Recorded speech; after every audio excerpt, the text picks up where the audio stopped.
अभ्यास का समय हो गया है पुत्र। कहाँ हो भीम? लगता है भीम अपने वनवासी मित्रों के साथ वन विहार के लिए चला गया है। वनवासी मित्रों के साथ आखेट करने में उसे बहुत आनंद आता है। यदि इसी प्रकार वो अभ्यास छोड़ छोड़कर आखेटों के पीछे भागता रहा तो अस्त्र और शस्त्रों में कैसे पारंगत होगा? मुझे ही कुछ करना होगा। रक्तांबरी, यदि उसके मित्रों ने मेरा कहना नहीं माना तो मेरा क्रोध उन्हें दंडित करेगा। निरपराध बालकों को दंडित करने से कोई लाभ नहीं होगा राजकुमारी। भीमा अब बालक नहीं रहा, अस्त्र शस्त्र की सारी शिक्षाओं में दक्ष हो चुका है। उसके प्रहारों में वो तीव्रता है जो मैंने कहीं नहीं देखी। उसे देखकर मुझे उसके पिता महाराज कुंभकर्ण जैसे वीर की याद आती है। एक बात कहूँ राजकुमारी, यदि आप उस पर इस प्रकार बंधन लगाएंगी तो वो आपसे और दूर भागेगा। तो मैं क्या करूं रक्तांबरी? राजकुमारी जी, आप उसे उसके पिता के शत्रुओं का परिचय दो। प्रतिशोध के जो बीज आपने उसके शरीर रूपी भूमि पर जन्म के समय से बोए थे, अब उनकी फसल काटने का समय आ गया है राजकुमारी। तुम ठीक कह रही हो रक्तांबरी। भीम को उसके महान पिता कुंभकर्ण के हत्यारे राम और लक्ष्मण से प्रतिशोध लेना ही होगा, नहीं तो महाराज कुंभकर्ण की आत्मा को शांति नहीं मिलेगी। मैं एक क्षण भी व्यर्थ किए बिना उसे उसके पिता के हत्यारों का परिचय देती हूँ। भीम, भीम! नारायण नारायण नारायण, नारायण नारायण नारायण नारायण। ये मैं क्या देख रहा हूं? कहीं मुझे भ्रम तो नहीं हो रहा है? लंका युद्ध के पश्चात मर्यादा पुरुषोत्तम श्री राम और उनके अनुज सुमित्रा नंदन लक्ष्मण ने पृथ्वी लोक से राक्षस जाति का अंत कर दिया था। फिर ये राक्षस जीवित कैसे बच गया? नारायण नारायण, इसका पता तो मुझे लगाना ही होगा। चलो नारद, नारायण नारायण।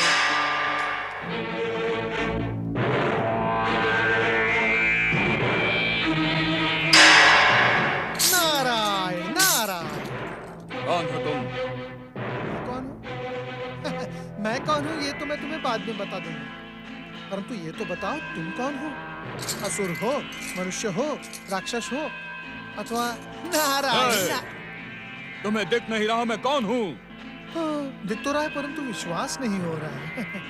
हो अथवा ना हो, मुझे तुम्हारे विश्वास से कुछ लेना देना नहीं है। तुम्हारे कारण मेरा लक्ष्य चूक गया।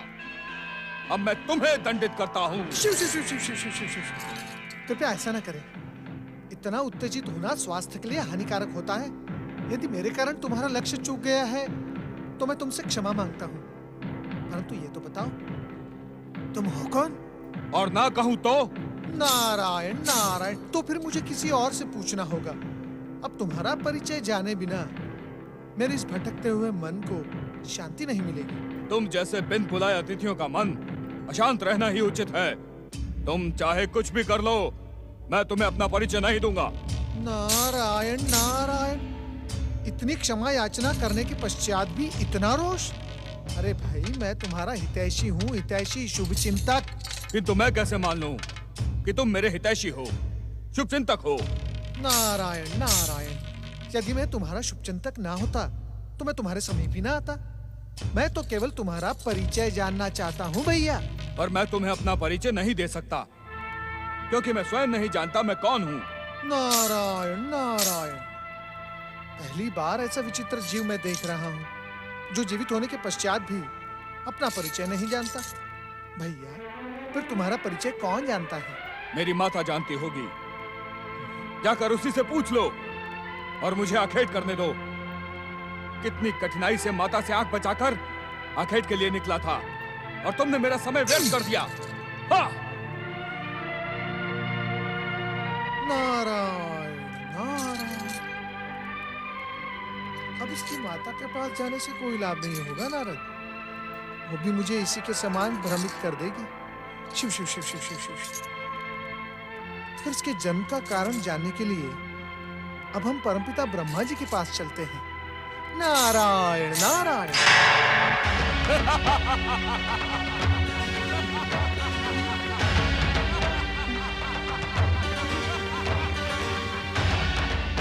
ब्रह्मदेव, ब्रह्मदेव, अपने ध्यान को विराम दें। शांत वातावरण में ये एकाएक राक्षसी अट्टहास कहाँ से आ गया? पृथ्वी से आते इस अट्टहास को सुनकर देवी सरस्वती को चकित होता देख मुझे आश्चर्य हो रहा है। ये आप क्या कह रहे हैं ब्रह्मदेव? देवी सरस्वती, तुम भली भांति जानती हो कि संसार में वही होता है जो संसार के नियंता और इस संसार को गति देने वाले आशुतोष भगवान शिव की इच्छा होती है। यह अट्टहास का स्वर्ग एकाएक नहीं आया है। अर्थात इस राक्षसी अट्टहास करने वाले इस राक्षस को प्रकट करने के पीछे शिवेच्छा है। निस्संदेह। आश्चर्य ब्रह्मदेव, घोर आश्चर्य। जब आप त्रिदेव इस सत्य से परिचित हैं कि आकार पाने वाला राक्षस अपने अभिमान से इस सृष्टि को मत डालने की भूमिका रचेगा, तो उसे आकार ही क्यों देते हैं? हर दुष्ट शक्ति के जन्म से शुभ शक्तियां प्रभावित होती हैं। देवी, भक्ति, सत्य और प्रेम भावनाओं को इन्हीं दुष्ट शक्तियों के प्रभाव से शक्ति प्राप्त होती है। मैं कुछ समझी नहीं ब्रह्मदेव। देवी, हम त्रिदेवों की सहमति और इच्छा से ही पृथ्वीलोक तक पहुंचने वाली दुष्ट शक्तियां इन पृथ्वीवासियों के धैर्य की परीक्षा लेती हैं। किस प्रकार? देवी, पाप के समान दुष्ट शक्तियों का प्रभाव भी शीघ्रता से बढ़ता है। इस बढ़ते हुए प्रभाव को देखकर पृथ्वीवासी आकर्षित होकर इन दुष्ट शक्तियों का साथ अपना लेते हैं। परंतु जो सच्चे भक्त और सत्य के मार्ग पर चलने वाले होते हैं, वे कभी भी अपना धर्म का मार्ग नहीं छोड़ते। और इन्हीं दुष्ट शक्तियों के कारण सत्य और असत्य को परखने का अवसर मिलता है हमें। आप धन्य हैं ब्रह्मदेव। आपने मेरी जिज्ञासा को शांत करके मुझे धन्य कर दिया। देवी, जीव की जिज्ञासा कभी शांत नहीं होनी चाहिए। उसे सत्य तक पहुंचने के बाद किसी दूसरे लक्ष्य पर अटक जाना चाहिए। देवी, जिज्ञासा ही मनुष्य को परम सत्य तक पहुंचा सकती है। तुम तो जानती हो देवी कि जिज्ञासा के अथाह सागर को अपने हृदय में कौन छुपाया रहता है? नहीं जानती ब्रह्मदेव। हमारा मानस पुत्र नारद वो जिज्ञासा के सागर के साथ यहाँ आने वाला है। सत्य से परम सत्य के पहुंचने का मार्ग वो निरंतर सोचता रहता है। तब तो आप त्रिदेवों को नारद पर कृपा करनी चाहिए और उन्हें परम सत्य का मार्ग दिखाना चाहिए। एक बार नहीं, अनेकों बार हम त्रिदेव और इस संसार की शुभ शक्तियां नारद के लिए परम सत्य का मार्ग खोल चुकी है, परंतु नारद उस द्वार के भीतर प्रवेश नहीं करता। कारण सरल है। नारद परम सत्य के द्वार पर एक बार नहीं, अनेकों बार पहुंचना चाहता है। वो जानता है कि वो इस द्वार के भीतर जाकर जिज्ञासा से मुक्त हो जाएगा, परंतु अपने भाई दक्ष प्रजापति के श्राप के कारण वो जिज्ञासा के अथाह सागर में भटकता ही रहता है। ओम ब्रह्मणे नमः। ओम सरस्वती देवे नमः। नारद, आज तुम मुझसे कुछ पूछो, उससे पहले मैं तुमसे एक प्रश्न करना चाहता हूं।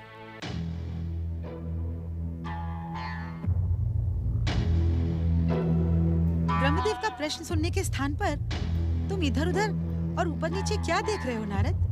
नारायण नारायण। माता, मैं ये विचार कर रहा हूँ, कहीं आज सूर्य पश्चिम की ओर से तो उदय नहीं हुआ है। नारायण नारायण। परमपिता, आज आप ये उल्टी गंगा क्यों बहा रहे हैं? इस संसार के प्रत्येक प्रश्न और प्रत्येक रहस्य को जन्म देने वाले आप हैं। आप स्वयं प्रश्न हैं और आप ही उत्तर हैं। फिर आज आप मुझसे प्रश्न क्यों पूछ रहे हैं? नारायण नारायण। नारद, मेरा प्रश्न संसार से नहीं, तुम्हारे स्वभाव से संबंधित है। तुम मुझे ये बताओ, कल जो होने वाला है उसे जानने के लिए आज तुम आतुर क्यों रहते हो? जो घट रहा है उसे देखकर तुम संतोष क्यों नहीं कर लेते? नारायण नारायण। क्या करूं परमपिता, कभी कभी कुछ घटनाएं ऐसी घट जाती हैं कि संतोष करना असंभव हो जाता है। आज ही की बात सुनिए।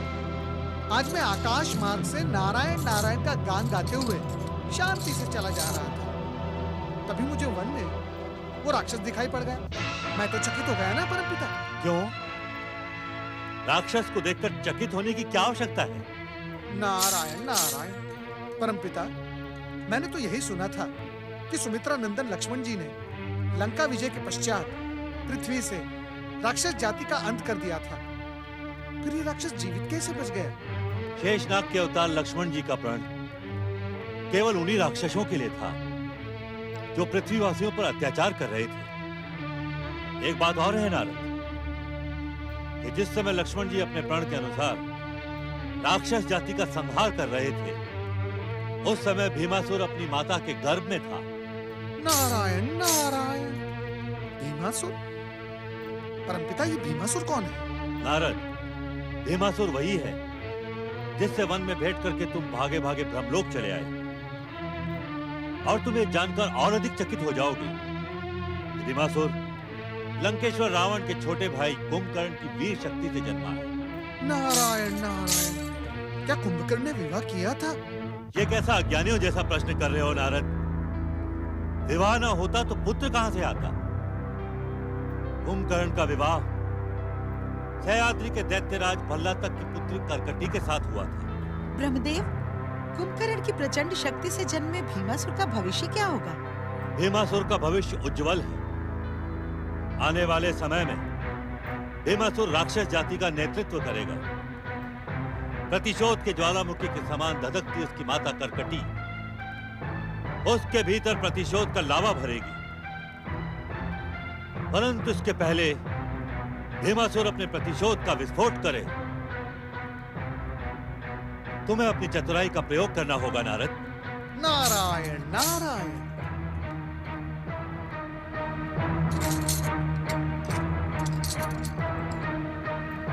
अब आप मुझे आज्ञा दे माता।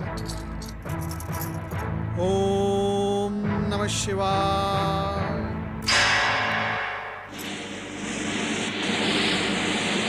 भीम, पुत्र भीम, भीमा, कहाँ हो तुम पुत्र? भीम,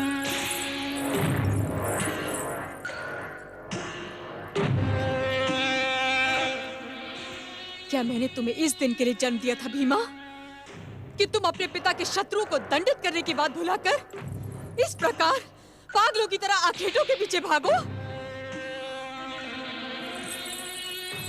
क्या तुम्हें अपने माता के हृदय की धधकती ज्वाला और इसके आंसू दिखाई नहीं देते भीमा? मेरी बात का उत्तर दो। तुम्हें मेरी सौगंध है, आंखें मत झुकाओ भीमा।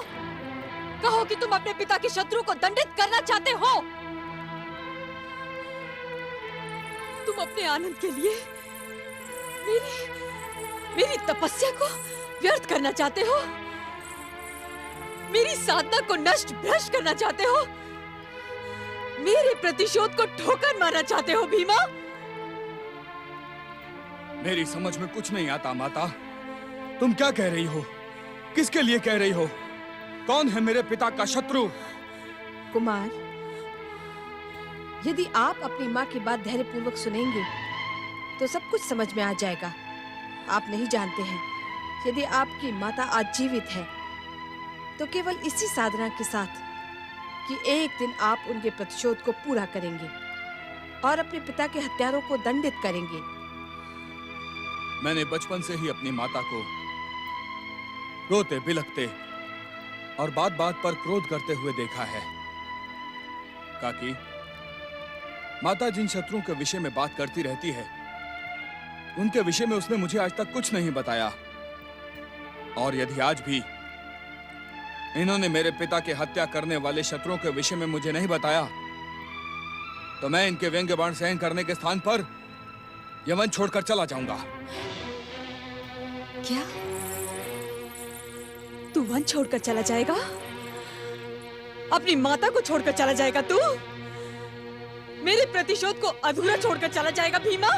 हाँ माता, यदि तुमने मेरे पिता के शत्रुओं का नाम नहीं बताया तो सचमुच चला जाऊंगा। तो सुन उनके नाम, वो है अयोध्या के राजा राम, उनका भाई लक्ष्मण और उनका सेवक हनुमान। ये सब तुम्हारे पिता के घोर शत्रु हैं पुत्र। इन्होंने ही तुम्हारे महान पिता कुंभकर्ण का वध किया था।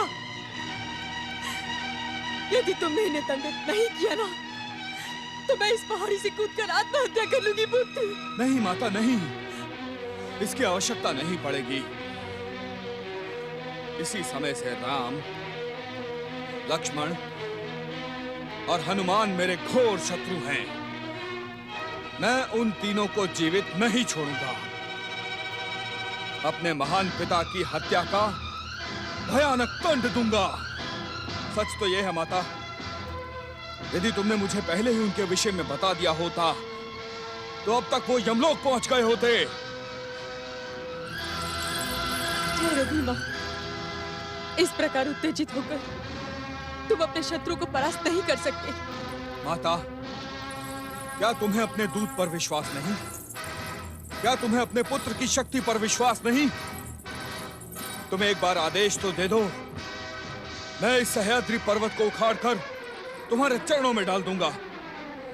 इस पृथ्वी को नष्ट भ्रष्ट कर दूंगा, आकाश को पाताल में खींच लूंगा।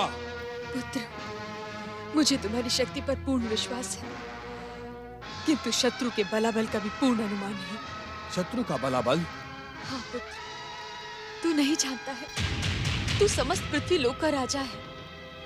तेरे ज्येष्ठ काका श्री लंकेश्वर रावण ने पृथ्वी लोक, स्वर्ग लोक, नागलोक एवं समस्त ग्रहों पर अधिकार किया था, किंतु राम और लक्ष्मण ने तेरे ज्येष्ठ काका श्री एवं तेरे पिताश्री को भी जीवित नहीं छोड़ा।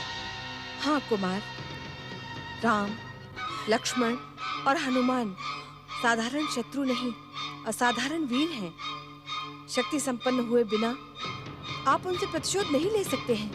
और मैं शक्ति संपन्न कैसे हो सकता हूँ? देखो भीम, सबसे पहले पृथ्वी लोक पर छिपे हुए समस्त असुरों एवं दैत्यों को एकत्रित करो। उनके अंदर राक्षस जाति का सर्वनाश करने वाले उनके शत्रुओं के प्रति प्रतिशोध की आग जगाओ। उसके बाद अयोध्या पर आक्रमण करो, तभी मेरे हृदय की ज्वाला शांत होगी पुत्र। मैं शीघ्र ही राक्षस सेना को एकत्र करके अपने महान पिता कुंभकर्ण की हत्या करने वाले अयोध्या के राजा राम से प्रतिशोध लूंगा। पृथ्वी के राक्षस वीरों, एकत्र हो, एकत्र हो। तुम्हें लंकेश्वर रावण की सौगंध, तुम्हें महाबलशाली कुंभकर्ण की सौगंध। एकत्र हो, एकत्र हो, एकत्र हो, एकत्र हो, एकत्र हो, एकत्र हो, एकत्र हो।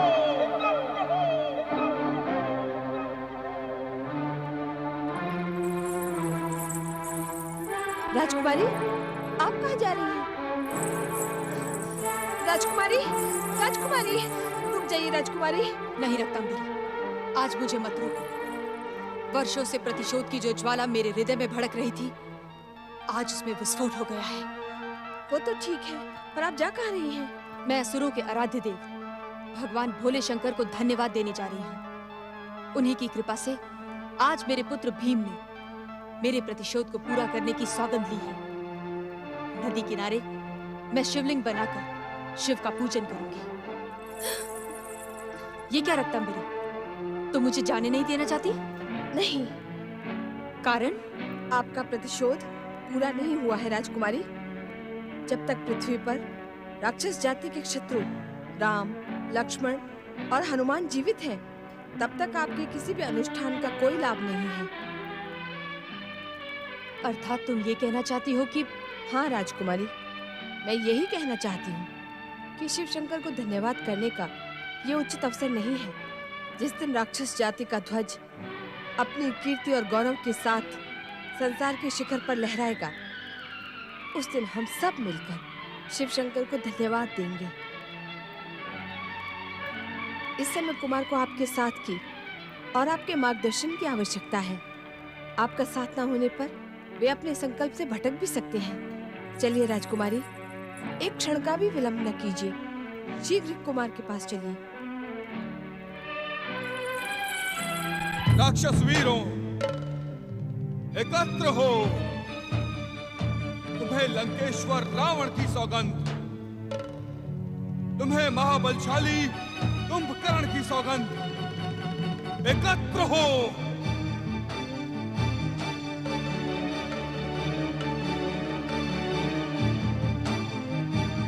एकत्र हो राक्षस वीरों, एकत्र हो।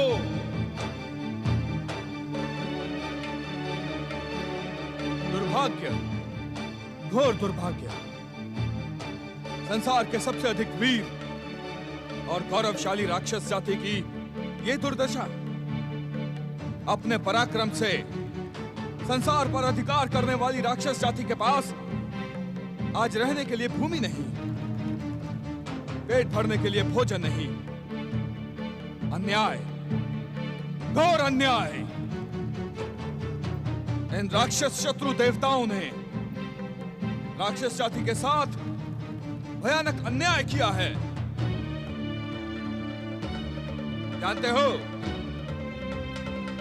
जानते हो कि तुम्हारा शत्रु कौन है? जानते हो तुम्हें इस दुर्भाग्य के अंधकार में किसने धकेला है? नहीं, हम कुछ नहीं जानते।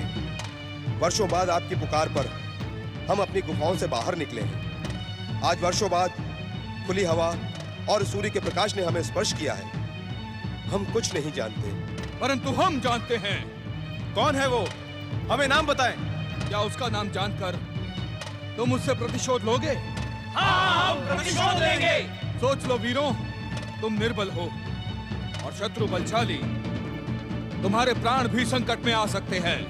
हमें अपने प्राणों का कोई भय नहीं। तो अब तक शांत क्यों थे?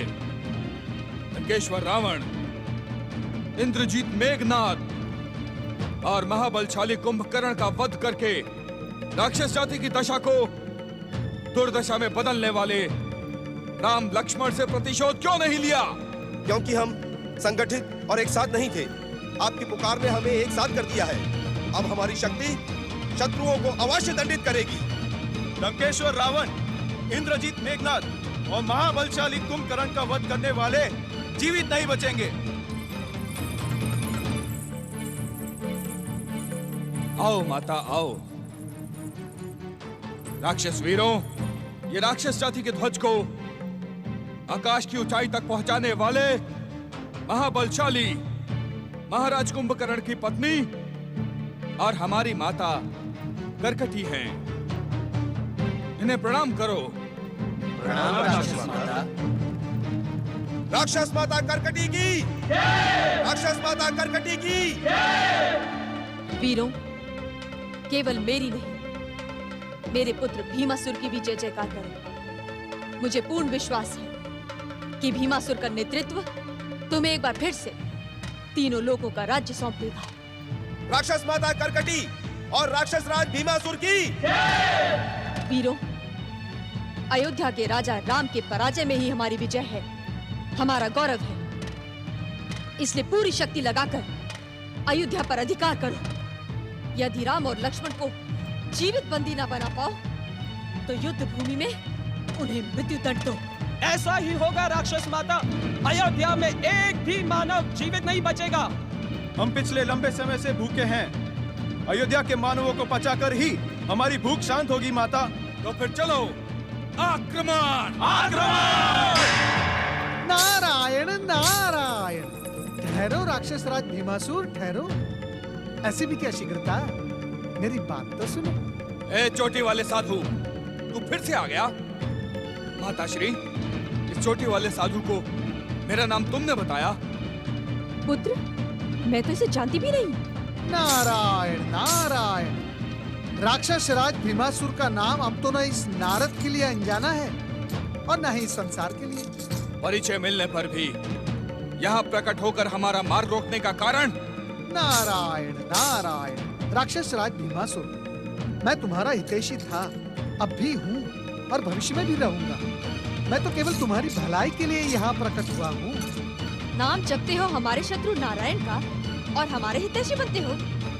तुम हमें भ्रमित करने आए हो, हम तुम्हें दंडित करेंगे। राक्षस माता कर्कटी, यदि हम तुम्हें भ्रमित करने आए होते तो तुम्हारे समीप खड़े ही ना होते। हम तो केवल ये याद दिलाने के लिए आए हैं कि तुम्हारा ये पुत्र इन मुट्ठी भर सैनिकों के साथ तुम्हारा संकल्प कभी पूरा नहीं कर सकता। मेरी बात मान लो। हमें तुम्हारी कोई बात नहीं सुननी है।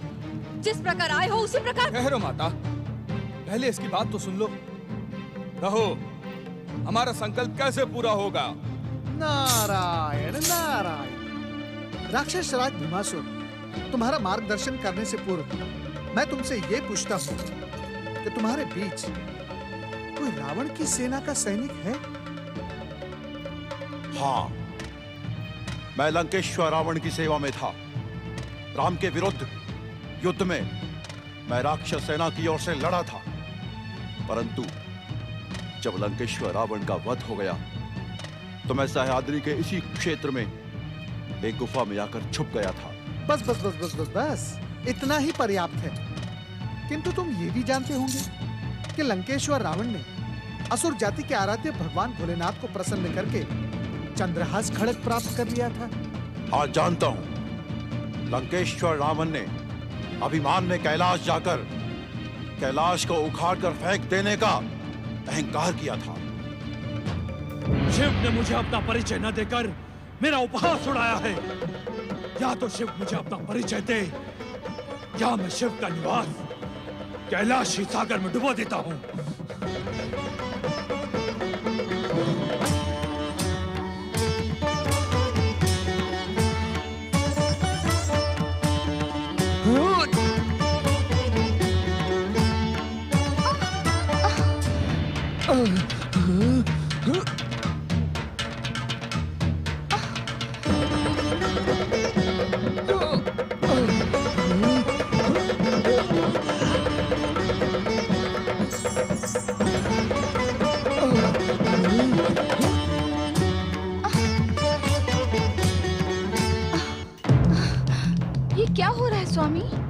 उद्विग्न न हो पार्वती, यह एक अहंकारी का अहंकार है जो खंडित होने की अभिलाषा लेकर प्रस्तुत हुआ है।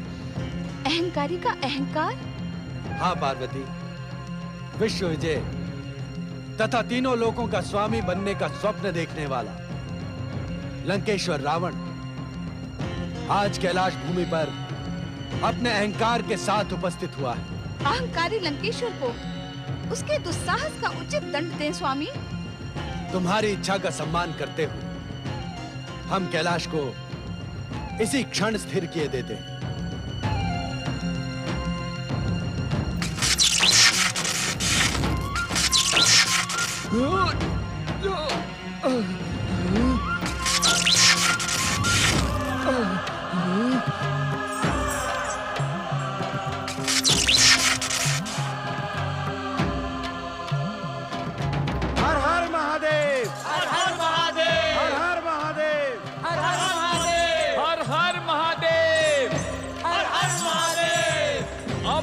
सत्य का ज्ञान हुआ ना मूर्ख? तेरा अहंकार तो ध्वस्त हो गया दुष्ट। अब यदि प्राणों की रक्षा का इच्छुक है तो पुकार शिव शंकर को। जटा कटाह संभ्रम भ्रम निलिम्ब निर्जरी विलोल वीचि वल्लरी विराजमान मूर्धनि धगत् धगत् धगज्ज्वल ललाट पट्ट पावके किशोर चंद्रशेखरे रति प्रतीक्षणं मम।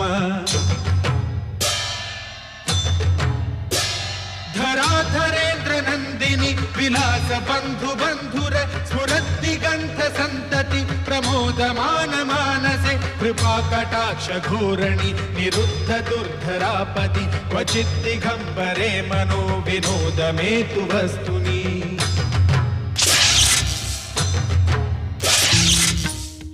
परम भक्त रावण, भोलेनाथ प्रभु, भोलेनाथ शिव शंकर त्रिलोकीनाथ, आशुतोष भगवान शिव शंकर, देवों के देव महादेव भोलेनाथ। इस संसार में जन्म लेने वाला कोई भी जीव आपकी महिमा से अपरिचित नहीं होता। मैं अभागा भी आपकी महिमा से पूर्व परिचित था, परंतु मेरे मिथ्या अहंकार ने मेरी बुद्धि को भ्रष्ट कर दिया था भोलेनाथ। ज्ञात होते हुए भी मैंने आपकी महानता को चुनौती देने का दुस्साहस किया। मेरी दुष्टता क्षमा योग्य नहीं आशुतोष। मुझे दंड दे, मुझे दंड दे भोलेनाथ, मुझे दंड दे। उठो रावण, तुम्हारे द्वारा रचित यह स्तोत्र शिव तांडव स्तोत्र के नाम से चिरकाल तक प्रसिद्ध रहेगा तथा शिव भक्तों को प्रेरणा प्रदान करेगा। आशुतोष भगवान शिव शंकर की। हम तुम्हें वरदान देने को उत्सुक है रावण। अपने योग्य कोई भी वरदान मांगो। दंडित करने के स्थान पर वरदान? वास्तव में आप महान हैं भोलेनाथ, देवादिदेव महादेव। मेरे योग्य आप जो भी समझे वही मुझे प्रदान करें।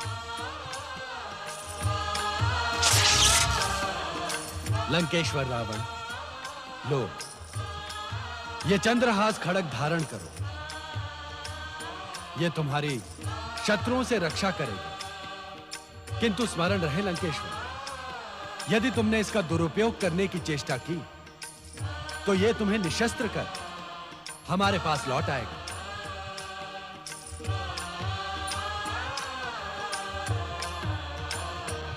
इस घटना की याद दिलाकर तुम हमसे कहना क्या चाहते हो चोटी वाले साधु? नारायण नारायण राक्षस माता, मैं कहना कुछ नहीं चाहता, केवल प्रेरित करना चाहता हूँ, प्रेरित। यदि आपका ये पुत्र आपका संकल्प पूर्ण करना चाहता है तो उसे शिव कृपा प्राप्त करनी होगी। तभी वो रावण और कुंभकर्ण की भांति सातों द्वीपों का स्वामी बन सकता है। भक्ति से प्राप्त की हुई वरदान की शक्ति ही तुम्हें सफलता के शिखर तक पहुंचा देगी। मेरी बात मानो, ओम ब्रह्मणे नमः का जाप करते हुए परमपिता ब्रह्मा जी की आराधना तब तक करो जब तक वे प्रसन्न होकर तुम्हें वरदान न दे दें। पुत्र, ये हमें भ्रमित करना चाहता है, इसकी बात पर विश्वास मत करो। नारायण नारायण, यदि तुम्हें मेरी बात पर विश्वास नहीं है तो श्री राम पर आक्रमण करके देख लो। अयोध्यापति श्री राम तो क्या, महाबली हनुमान की हुंकार भी तुम सबको नष्ट भ्रष्ट कर डालेगी। पराजय का परिणाम तुम सबके सामने आ ही जाएगा। ओम नमः शिवाय।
tum